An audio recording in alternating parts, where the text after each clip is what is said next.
Yes, it's Monday and we all know what it means. I'm back to talk about ghosts with you, you lucky people. Or am I the lucky one? I guess we're all lucky. Anyway, what have we got in store for you today? Loads of stuff, all about ghosts, because that's how the show goes. Hope you're all doing well, like we do like to say here on Podcast Land. Do we have any news for you? Well, I had my first alcoholic drink in about 8 months. On Saturday, went out and met all my friends. Because that's the thing, it's not like I abstain because I fell off the wagon. I abstain because I don't like hangovers. And it turns out it was a valid choice because the last day I've been absolutely hanging. But anyway, we have all the usual nonsense for you this Monday to start your week off with a paranormal pang. Can you say pang instead of bang? I don't know, just wanted two P's. But we do. We have all the usual stuff. We have your true listener ghost stories. We have a little paranormal review. And of course, Becca arrives to tell us a scary story from the delves of Reddit. Yes, she does. So we've got all that to look forward to. But of course, first and foremost, I need to say a big thank you to everyone who supports the show via Patreon. Now, when you sign up to Patreon, not only do you support the show, but you get 2 extra shows each and every week. Yes, you do. You get me rambling into a handheld microphone about anything and everything in the middle of the week. And at the end of the week, you get a paranormal special. A paranormal special. Yes, you do. And yeah, that's just for Patreons. And there's over 200 hours of content over on Patreon for people to binge if you like this type of thing. And if you don't. So yeah, and when you do also sign up, I sing your name as a bit of a thank you, just like I'm about to do to these lovely people. The guitar is well and truly out, and we're going to get a bit bluesy today for Roma America Rifkin, Richard Caponis, and Jill Feldman. Let's go. Oh yeah. Roma America Rifkin, Richard Caponis, and Jill Feldman. You signed to the Patreon, and you want the show to carry on. And I wanna say thank you. Woo. Nearly messed up when I said Jill's name. Sorry about that. But there you go. If you'd like to have your name sung out, go over to patreon.com/we need to talk about ghosts. Get all that extra content and me butchering your name with an acoustic guitar. Now, shall we have a paranormal review? I think we shall. Yes, it's time for the paranormal review, where I review something paranormal so you don't have to pause for laughter because it doesn't make sense. So, today's paranormal review is what we're going to do is we're going to add to your paranormal YouTube library today. So you'll know that we've covered things like Nuke's Top 5, etc. Well, this is another compilation of paranormal videos, and it's called Spooks. Yes, SIRSPOOKS. Now, it's almost identical to the format of Nukes. There's a top 5 countdown, a top 10 countdown, but it's of all the paranormal videos that have been captured in the last couple of weeks. And they bring out episodes every week. So, he's a bit more regular than Nukes. However, you will have seen some of the videos before. That's the only thing when you look at these. When you watch so many of these sorts of like compilation videos as I do, you're like, I've seen that on Nukes, I've seen this on this.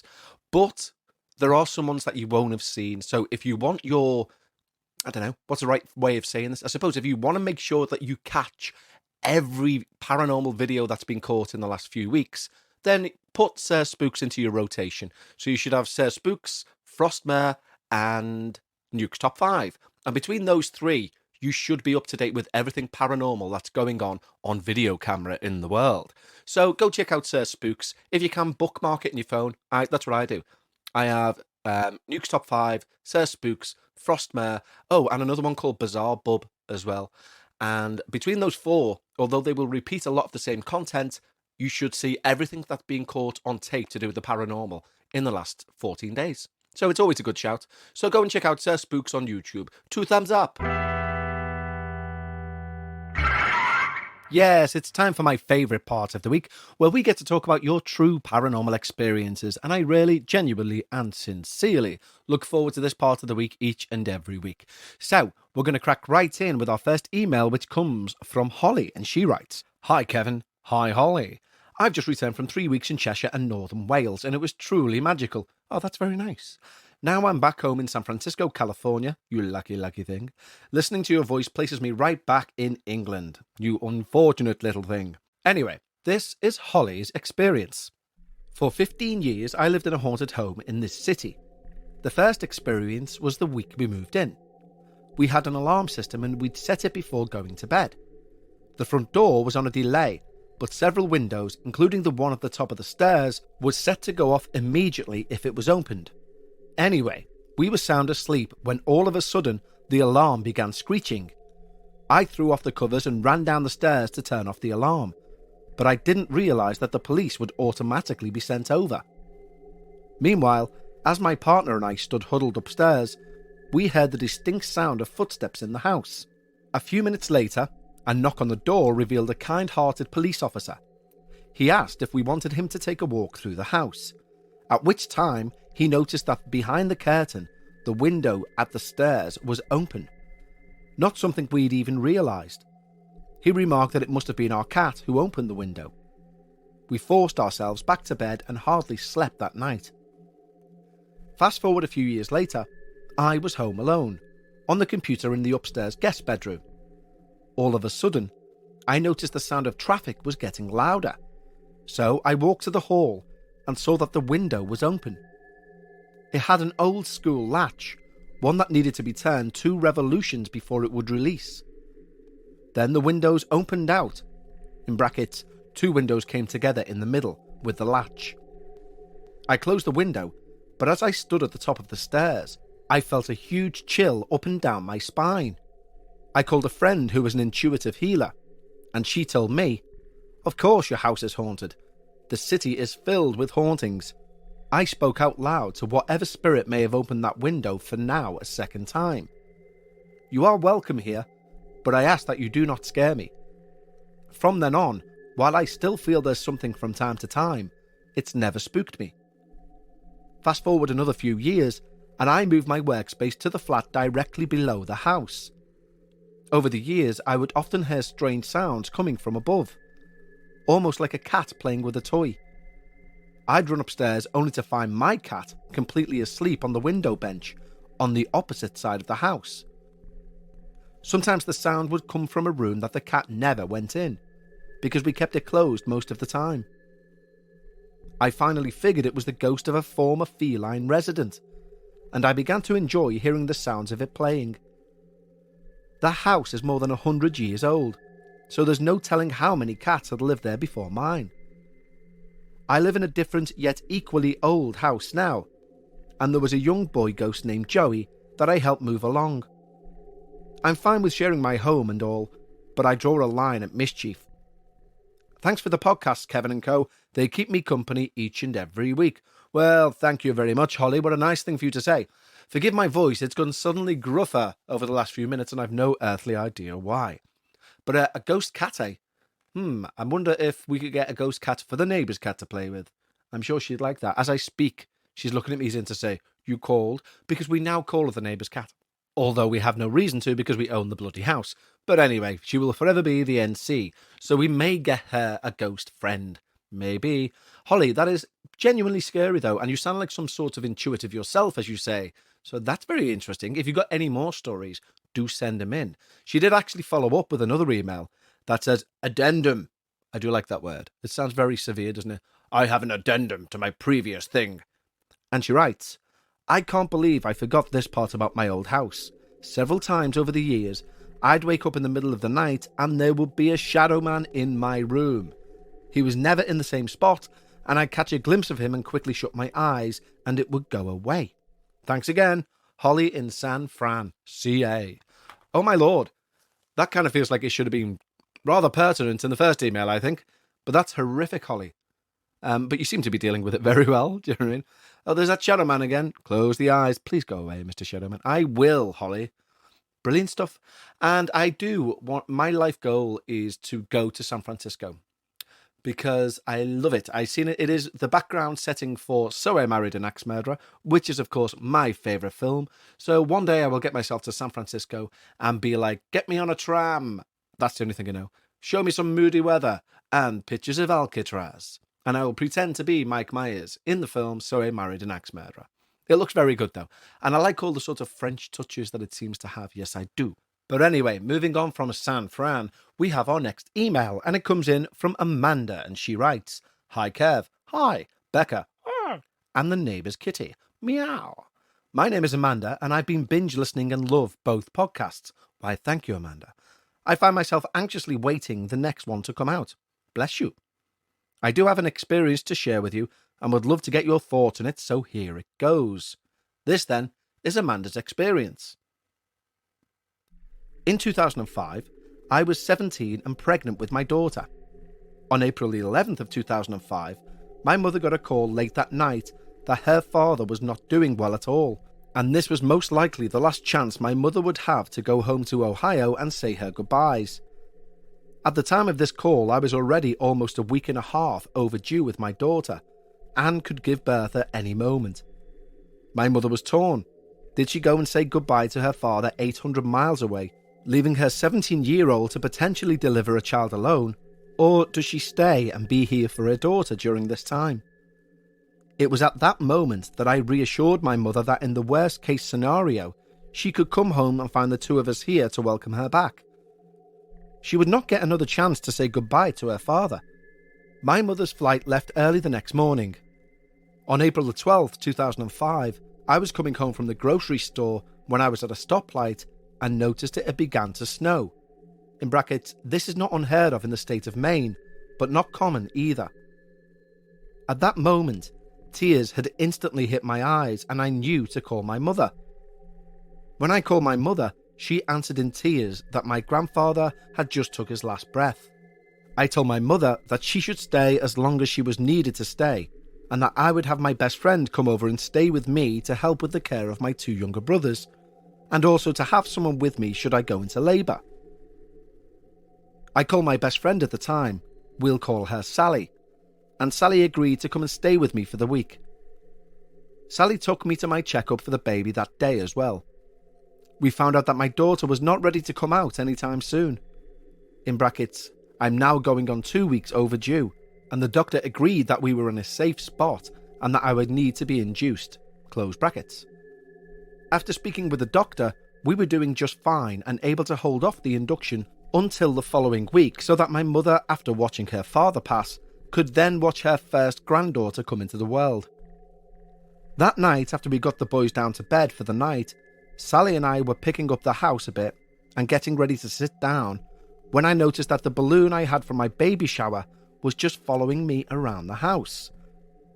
Sally and I just looked at each other, and I thought out loud, well, it has to be the wind when I'm walking past, making the balloon follow me. So I tested this theory, and I walked to the top of the stairs when my bedroom would be on the right. The balloon followed me to the top.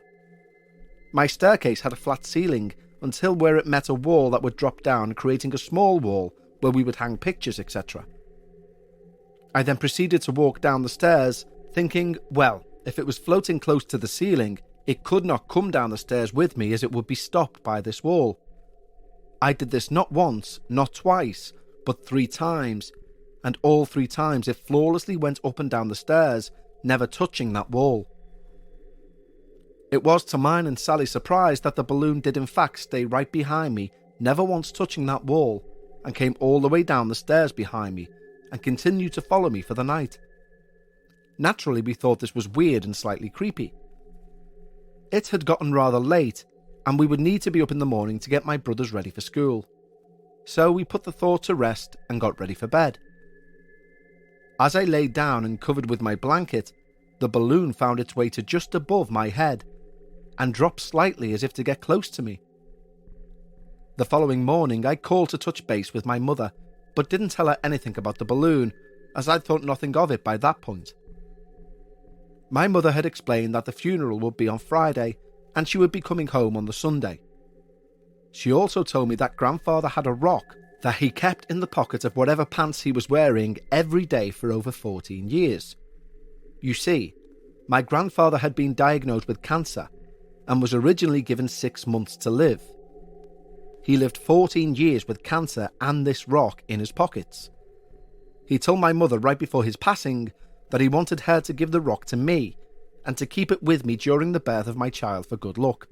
My mother came home that Sunday and gave me this rock, and it was not long before I turned it over and found none other than a balloon engraved on the back side. All I could do was cry. It then took every ounce of me to explain to my mother that I would not be naming my daughter Miranda, but I would be naming her Hope. And then I explained what happened with the balloon. This was a shock to all, and at the same time a comforting feeling to think he may be looking after my daughter. I'm curious to hear your thoughts on this, because there are times that I do still question whether it was just a balloon following a path of air.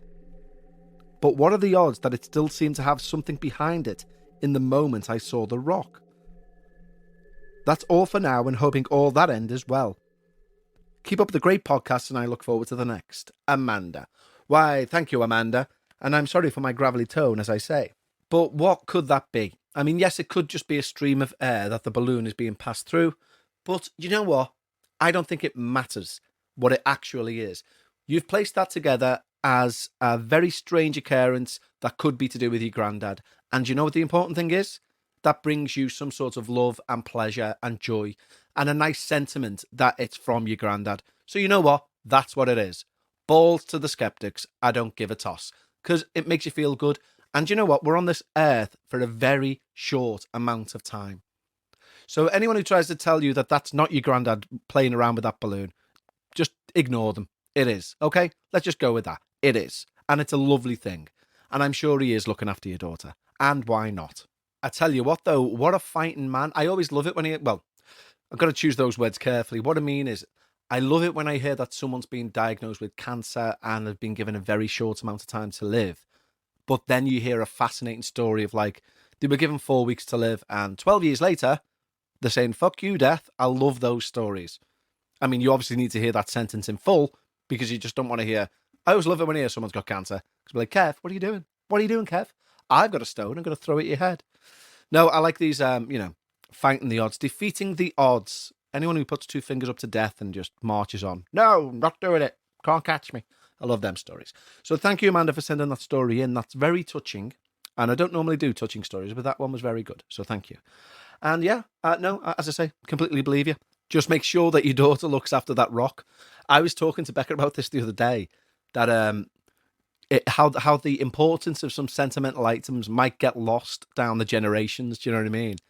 For example, I've got like an ashtray from, I think I've mentioned this before. It's like an owl ashtray, right? It's an ashtray in the shape of an owl that my granddad got from Butlins. And on it says, Butlins is a holiday camp in the UK, by the way. It says, there are no strangers at Butlins, only friends you haven't met. Lovely little sentiment. And after my nan died and I used to go and visit my granddad, I always remember this ashtray, and he'd use it, although he smoked, he didn't use this ashtray for that. He used it to collect tea bags, not collect them. He's not a weirdo. But like after you've made a cup of tea and you dunk a tea bag somewhere that's been used. And I always used to thumb it's like it had a ridge around it. It's got a ridge around it. And I always thumb that ridge. And I used to think, like, morbidly, because I'm like that, this is the only thing I want when he passes away. There can be fights over money and whatever else. I'm not asked. I want this ashtray. And I got the ashtray. And it's downstairs. We had it in the flat, and it's downstairs in this house now. I just need to find the right place to put it up. But then I think, I mean, you'd never know what the future holds, but we're not planning on kids. And more than likely, we're past the point now. But you never know. But when I die, whoever picks that up, it's probably going to get binned, and that's a tragedy, that. So I need to have strong, sort of conversations with my nieces and nephews and go, you don't understand the heritage of the ashtray of the owl. And hopefully, who knows, in 400 years' time, there'll be some far-flung relative going, kids, bring your hover zimmers over to here and talk to me on this virtual reality system while I explain the mystique of the owl ashtray. You never know. So, guys, if you've got a spooky story that you want to share, send it in to contact@talkaboutghosts.com and I will read it out. Now, Becca's Reddit Corner. We're going to have it in a second. Full disclosure, she's been a very busy little Becca, and we don't have her on this week. But, she didn't sign a contract. But I really should have made her sign a contract. But we are going to have her on. So, our Patreons know this, but last week for my birthday, it was my birthday. Hooray, 43. Jesus wept. Anyway, Becca arranged a surprise visit to a haunted hotel, Mossborough Hall. Now, our Patreon's got an hour-long special of that last week.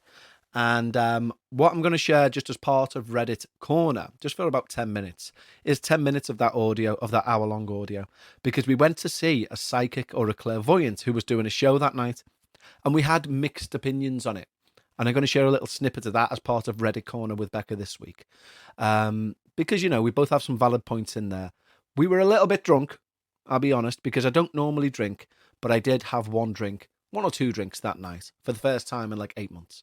So you'll have to bear with me if I sound a little bit speedy and a little bit raucous. I don't sound raucous. I sound great. Anyway, so yeah, that's what you're going to hear now as part of Reddit Corner. And we'll be back next week, so thank you for joining us thus far. I'm going to leave you with me and Becca discussing a psychic medium, and no one was hurt in the making of this recording apart from our livers, okay? And if you want the full recording, the full hour's worth, go to patreon.com/we need to talk about ghosts. But in the meantime and in between time, guys, this is Reddit Corner, not to do with Reddit. Ladies and gentlemen, now it is time for Paranormal Reddit Corner with Becca. The neighbour's cat, Sienna, got me tickets for the clairvoyance event that was on here. Yeah, knowing that we were coming to this hotel. Yeah. And she went on with a little pause. Yeah, and there's a clairvoyance event in the hotel. Yeah. And it was clear audience, so you know what that is, guys. Like, there's about 60 people, there's about 40 people sat on little circular tables, and there's a medium who then says, I'm coming over here, I've got something over here. And I think clairaudience is bollocks, normally. Okay. Because it's like Guess Who, like I've said before. It's like, I'm over here and there's someone called John, and 4 people put their hand up. This John had eyes, and someone puts their hands down. In fairness, they didn't do what you've said before that you've seen people do, which was stand everyone up and say, right, sit down if I've it's got not a John. man, for example, and Yeah, she was, but right, anyway, long story short, I thought she was she was very specific on some things. Mm-hmm. And she was very hit and miss on others, and very Barnum statements on most. Yes. But we both got a reading, didn't we? Yeah. So my nan allegedly came through. Interestingly, with my nan, she's halfway through talking with someone else about a dad or something. Mm. And she said, just let me stop a sec. And she looked right at me and says, did your nan die of dementia? And she did. Yeah. So I said, yes. And she went, I'll be with you in a sec. Well, she said, did she have dementia when she died? Yeah. And then she comes over to me and she says... And I will be the first to say if it was like searching questions, and it wasn't. It was quite darts in the bullseye, really. She was first of all, she said, she thinks the absolute world of you. Yeah, Nan thinks the absolute world of you. I was like, well, most Nans do, but she does. Me Nan does. Yeah, she does. She was like, yeah. And then she was like, are you a musician? And I was like, I am. She went, and are you making a living from it? I said, I'm not. And she went, why? Yeah, she said, why? Yeah, why not? And I said, well, because people don't want to pay me to be a musician. And she just started laughing, and she went, but you work for yourself right now, don't you? And I was like... Yeah, she's self-employed. Yeah, and she went, you're buying a house. And we just bought a house. And none of this was searched for, was it? It was like... Yeah, no, it was all fresh. And it was very good. And then she was very much like, oh, your nan says, stick to the music, blah, blah, blah. What I thought was that she heavily said, it was all about keep on with the music, keep on with the music. She said, at some point, that will become, someone will sing your songs. Yeah. She actually said someone will sing your songs. Keep on with that. Then she said... I don't know whether she's reading off our faces though, because she said oh, your nan loved the music, she always thought it was really good, and maybe she's seen both our faces kind of question it. Yeah. Because then she said whether or not whether or not you think she knew it. Yeah. And I thought there was definitely a lot of facial reading. You never play music for your family. Never. So I feel like that's. I mean, I don't know this at all, but I'm going to go on and say that your nan hasn't heard one of your songs. She hasn't heard one of my songs, but there's a famous video called Terry's got of me in my nan's when we used to all have Christmas at my nan's. Brownie's there, actually. Mm. And it's Boxing Day, at one of my nan's last Boxing Day shindigs. Yeah. And I had my acoustic and was singing Beatles songs then for the whole family. So. Yeah. Yeah, but that's not your song. That's not my song, that's the Beatles. But, I mean, it's showing you're talented, I guess, but yeah. But anyway, and then your granddad came through. Apparently. Yeah. But this is the thing, so she says... Mine was a lot more vague. Yeah, she said, who's got a Billy who passed in the last 18 months? She said who's got a Bill. Okay, right. Bill. Now, I wouldn't necessarily relate to the name Bill, but very much so Billy. So I didn't raise my hand for this because I thought, no, Bill's not me. And then she went to... So someone else did, and she went to them, and she said, passed away in the past 2 years, 18 months. And my granddad passed away about 18 months ago. And she said something else, and this person... kind of the way this person answered, she said, no, it's not you, and she looks around again. So I thought, well, in fairness, Billy, in the past 18 months, like that's... Yeah. So I did raise my hand to that. And then she says, the two things which she thought were like, again, it could have very quickly been no answers, and she's shot down. Yeah, she said he had health issues. Yeah. Which is true. And then she said, he's concerned, she said, it's your dad's dad, and you said yes. And She did say that, actually, yeah, she said she does. She said he's concerned about your dad. He's going to have a little bit of a health scare, but it'll all be fine. Yeah, so he'll need to take medication, but you'll be okay. And in the last couple of weeks, like literally last week, your dad rang you and said, just let you know I'm going in for an ECG. Didn't he? And you went, all right, see you later. He's still coming around to wash the back. And when you put the phone down... No, he rang me to say, I'm still coming around to watch the back, but I'll be a bit later because I've got to go in for an ECG. Into the hospital for an ECG, and you said, okay, see you in a bit. All right, see you in a bit. I actually said, have you got an ETA? Yeah. And when you put the phone down, I went, have you seriously not just asked your dad why he's going into hospital? I know, it's just I'm a terrible person. I don't know.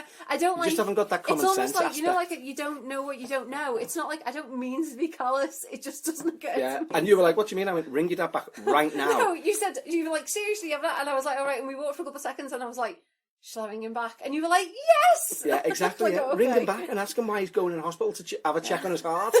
What's brought that on? Fucking hell. I rang him back and he started like, I was like, why are you going for this? And you just started laughing. Yeah. He was like, no, it's fine. The point is that he is having a health scare.